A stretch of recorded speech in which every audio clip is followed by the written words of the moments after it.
Assalamualaikum warahmatullahi wabarakatuh. Tahukah kamu, pada zaman Nabi Shallallahu Alaihi Wasallam terjadi 4 kali kasus korupsi. Yang pertama, kasus ghulul atau penggelapan yang dituduhkan oleh sebagian pasukan perang Uhud terhadap Nabi Shallallahu Alaihi Wasallam. Yang kedua, kasus budak bernama Mid'am atau Kirkirah yang menggelapkan mantel. Ketiga, kasus seseorang yang menggelapkan perhiasan seharga 2 dirham. Keempat, kasus hadiah atau gratifikasi bagi petugas pemungut zakat di kampung Bani Sulaim bernama Ibnu Al-Lutbiyah.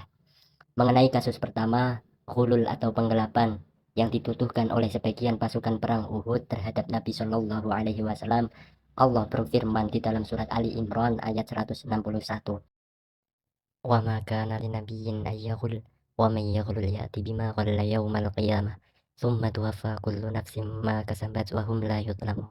Menurut ulama ahli tafsir dan ahli sejarah, ayat ini turun berkaitan dengan kasus yang terjadi saat perang Uhud tahun kedua Hijriah. Kala itu, pasukan kaum muslimin menderita kekalahan sangat tragis. Para pasukan panah berbondong-bondong turun dari Bukit Uhud untuk ikut berebut harta rampasan perang. Padahal Rasulullah Shallallahu Alaihi Wasallam sejak semula sudah berpesan, jangan sekali-kali meninggalkan Bukit Uhud, apapun yang terjadi. Kata beliau, menang atau kalah, jangan sekali-kali meninggalkan posisi Bukit Uhud, agar kita bisa melindungi atau membentengi bala tentara yang berada di bagian bawah bukit, termasuk Nabi Shallallahu Alaihi Wasallam sendiri yang kala itu menjadi panglima perang. Namun mereka melanggar perintah Nabi Shallallahu Alaihi Wasallam, bahkan mencurigai Nabi Shallallahu Alaihi Wasallam akan menggelapkan harta rampasan perang yang tampak sangat banyak oleh mereka.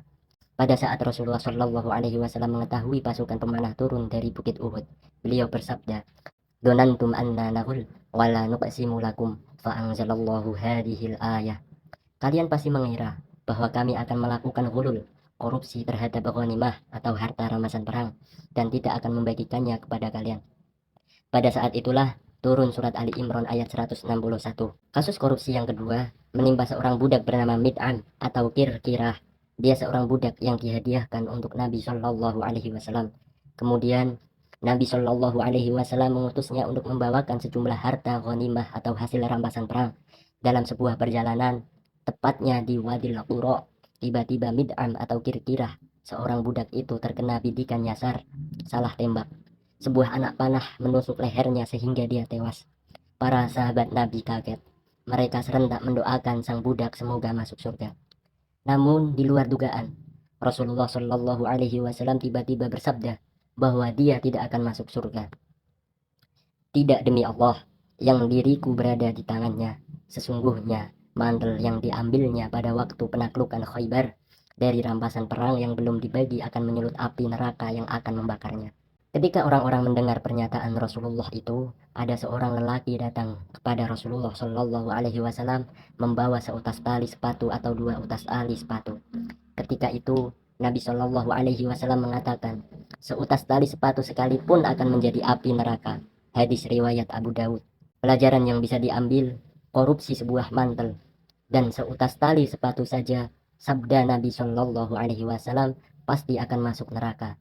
Jelaslah, korupsi yang terjadi pada hari ini dengan modus dan jumlah yang sangat besar dan tampak yang sangat luas, sistematik dan terstruktur akan mendapatkan balasan yang lebih pedih lagi. Kasus korupsi yang ketiga pada zaman Rasulullah Shallallahu Alaihi Wasallam adalah kasus seorang yang menggelapkan perhiasan seharga 2 dirham.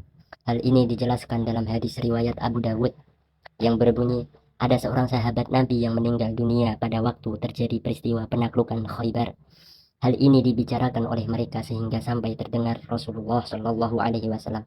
Beliau bersabda, "Salatkanlah saudara kalian ini." Pada saat itu, raut muka orang-orang berubah karena keheranan dengan perintah Nabi ini.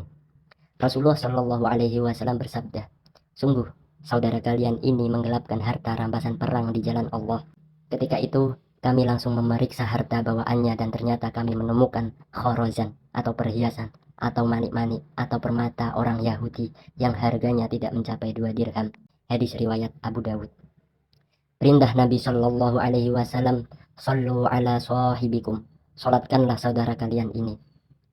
Yang berarti memberikan isyarat bahwa Nabi Shallallahu Alaihi Wasallam tidak berkenan menyolati jenazah seorang koruptor. Imam An-Nawawi mengatakan, dan orang baik seyogyanya tidak perlu ikut menyolati orang yang fasik. agar menjadi pelajaran dan mencegah bagi yang lain agar tidak meniru menjadi fasik. Kemudian kasus yang keempat yaitu korupsi Abdullah bin Al-Lutbiyah atau Ibnu Al-Atbiyah, petugas pemungut zakat di Bani Sulaim. Kasus ini terjadi pada tahun 9 Hijriah. Sebagai petugas pemungut zakat, dia menjalankan tugasnya di Bani Sulaim.